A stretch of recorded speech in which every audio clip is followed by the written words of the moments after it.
Hey family, and anybody else watching, and welcome back to As For Me in My House. Today, Esther 1 through 5. Going out to faith today. We are shifting gears a little bit. Last time we were looking at the new and coming covenant. So we looked at all that and then obviously the foretellings of Jesus.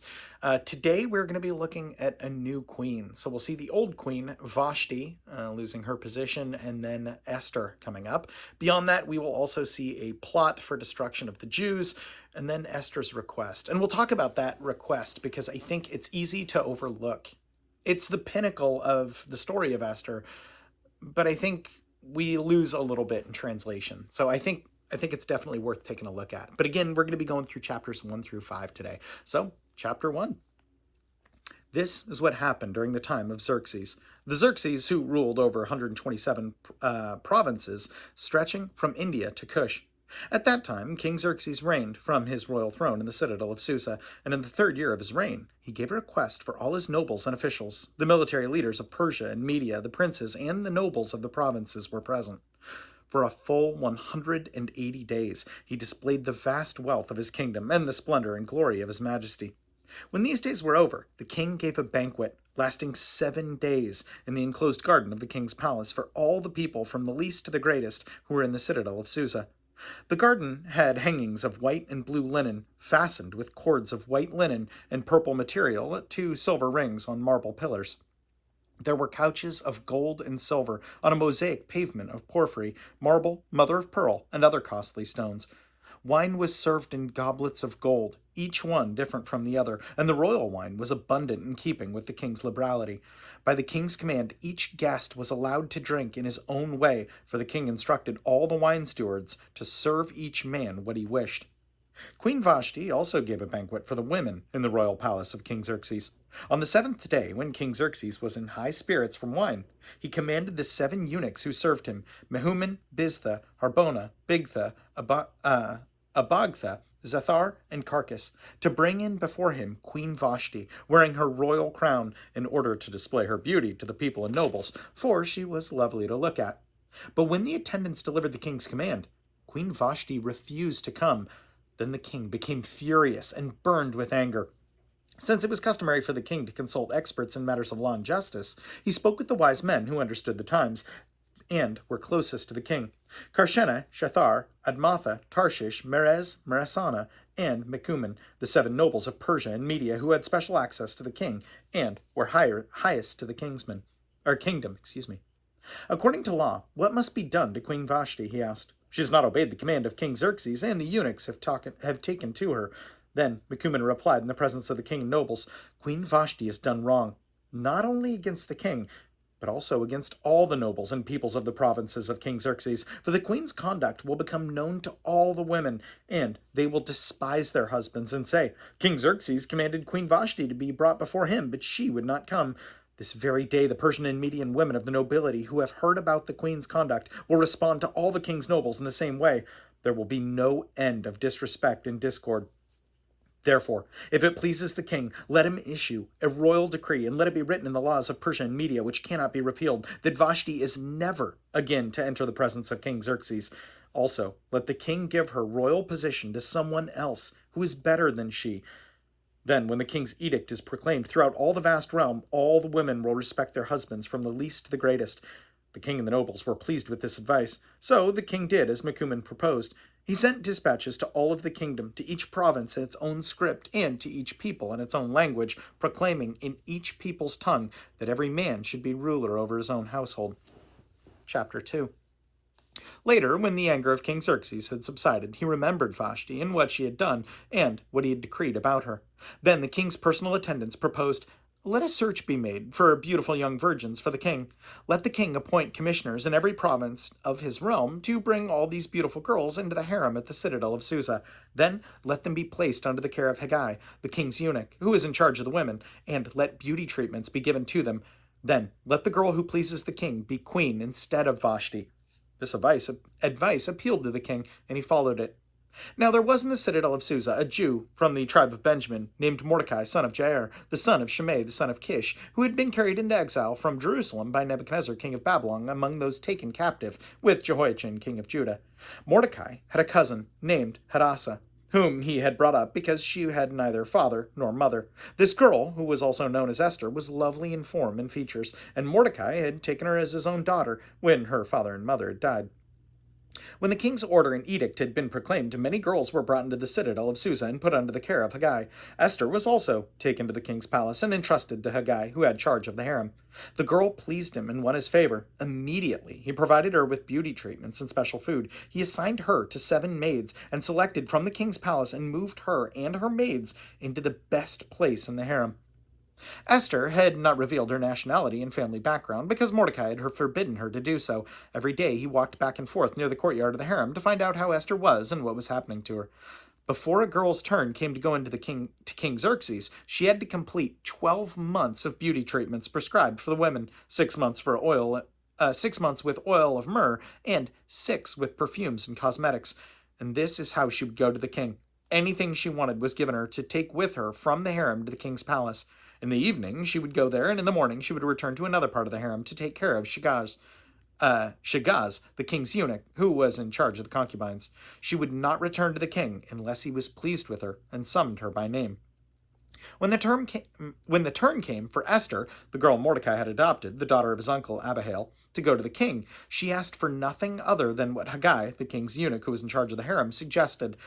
And Esther won the favor of everyone who saw her. She was taken to King Xerxes in the royal residence in the 10th month, in the month of Tebeth, in the 7th year of his reign.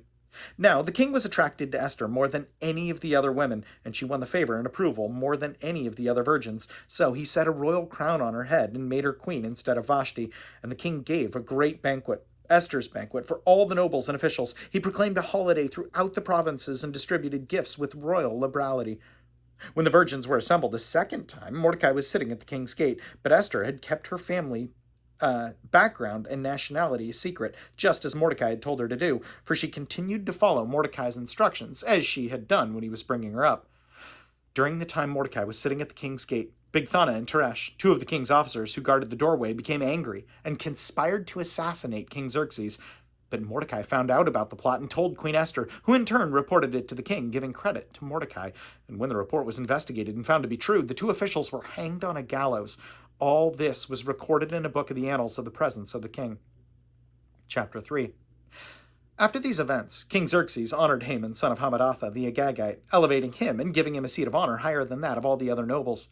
All the royal officials at the king's gate knelt down and paid honor to Haman, for the king had commanded this concerning him. But Mordecai would not kneel down or pay him honor. Then the royal officials at the king's gate asked Mordecai, "Why do you disobey the king's command?" Day after day they spoke to him, but he refused to comply.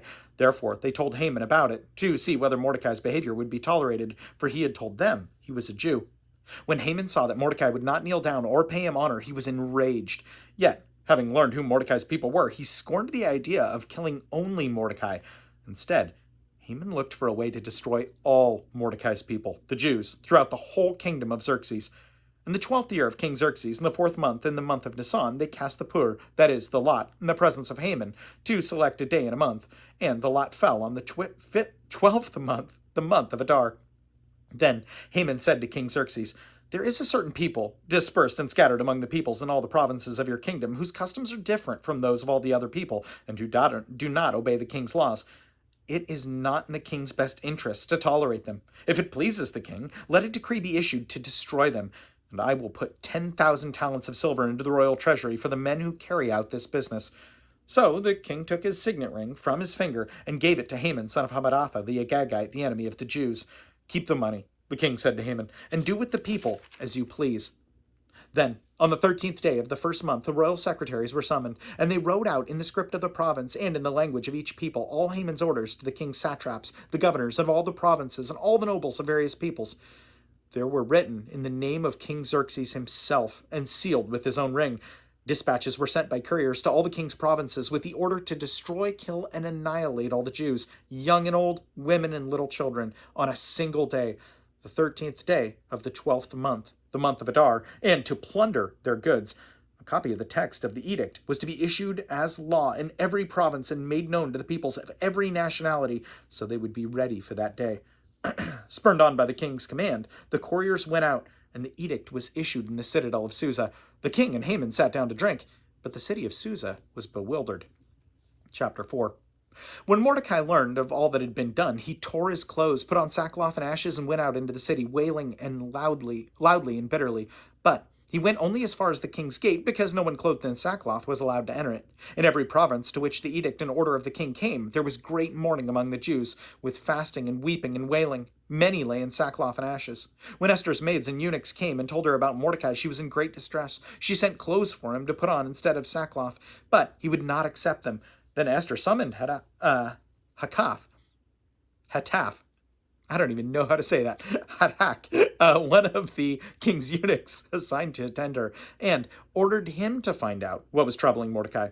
So Hathach went out to Mordecai in the open square of the city, in front of the king's gate. Mordecai told him everything that had happened to him, including the exact amount of money Haman had promised to pay into the royal treasury for the destruction of the Jews. He also gave him a copy of the text of the edict for their annihilation, which had been published in Susa, to show Esther and to explain it to her. And he told him to urge her to go into the king's presence, to beg for mercy, and to plead with him for her people. Hathach went back and reported to Esther what Mordecai had said.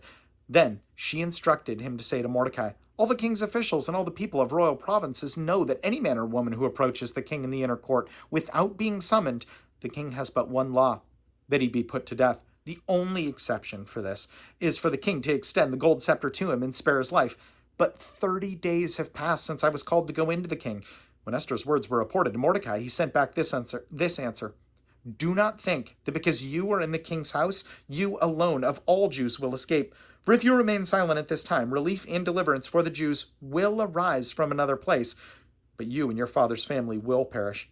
And who knows but that you have come into this royal possession for such a time as this?"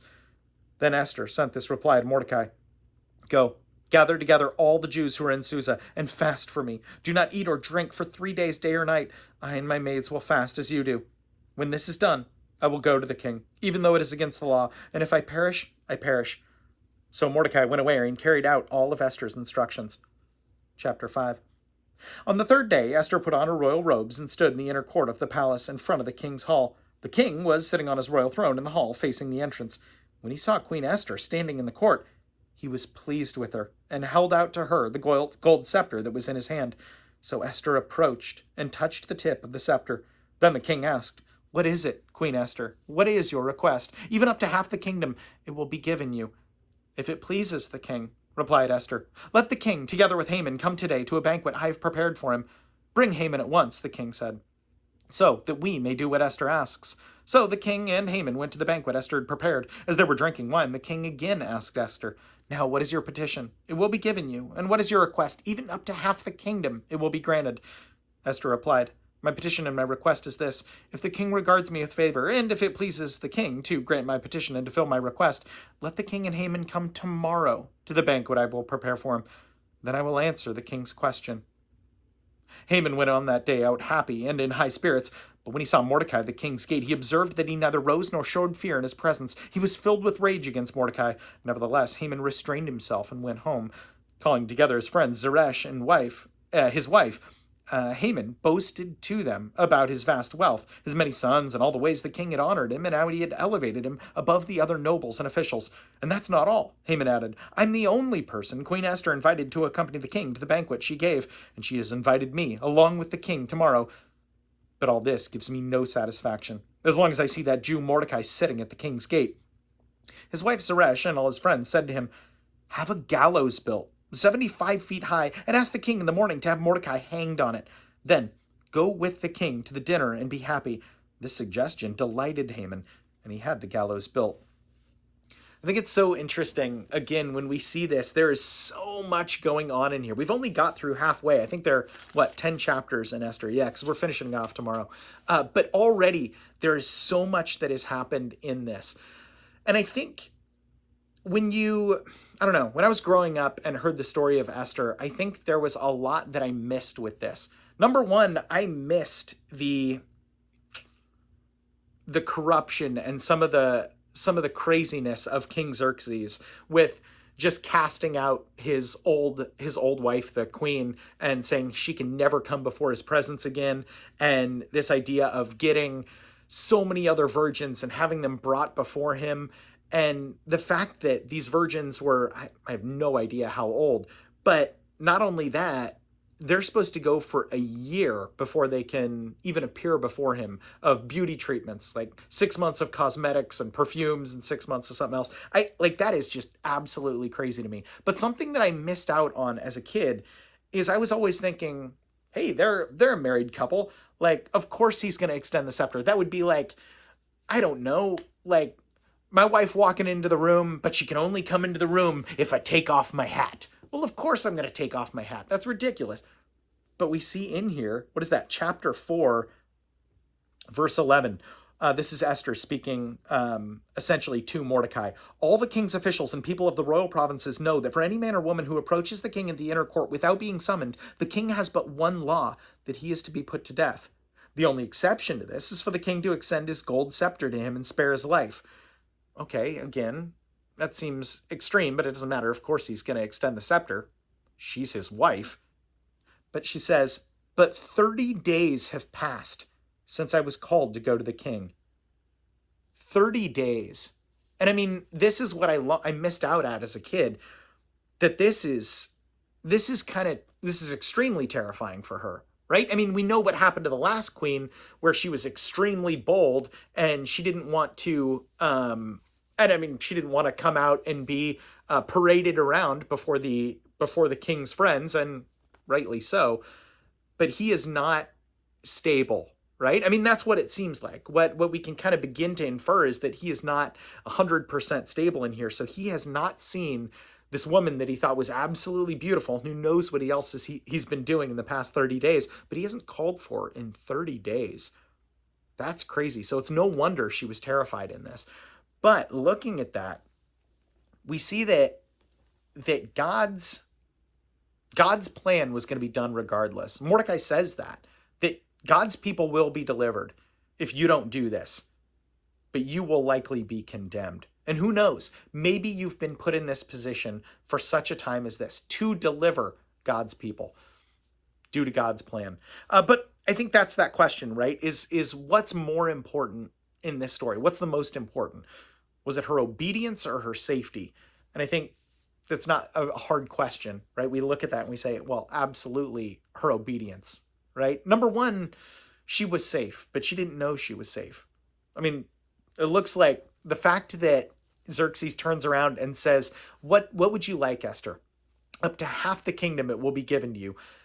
God has worked in her behalf. And my thought there, candidly, is that when she approaches, he sees her and he's like, good grief, she is beautiful. And in fact, if she hasn't come before him 30 days, again, who knows what else he's been doing, he remembers why he made her queen.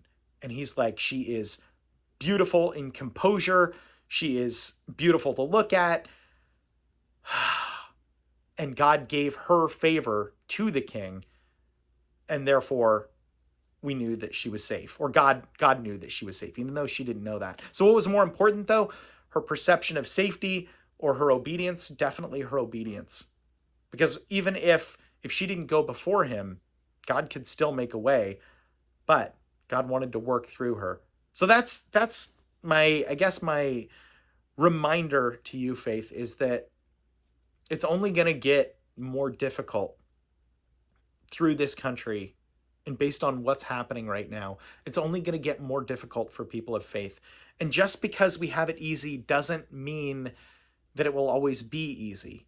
Just because we have it incredibly easy right now in this country doesn't mean that there aren't millions of Christians around the world suffering and having an incredibly hard time. But more than their suffering, the obedience is of the most important, worth praying about. So let's do it.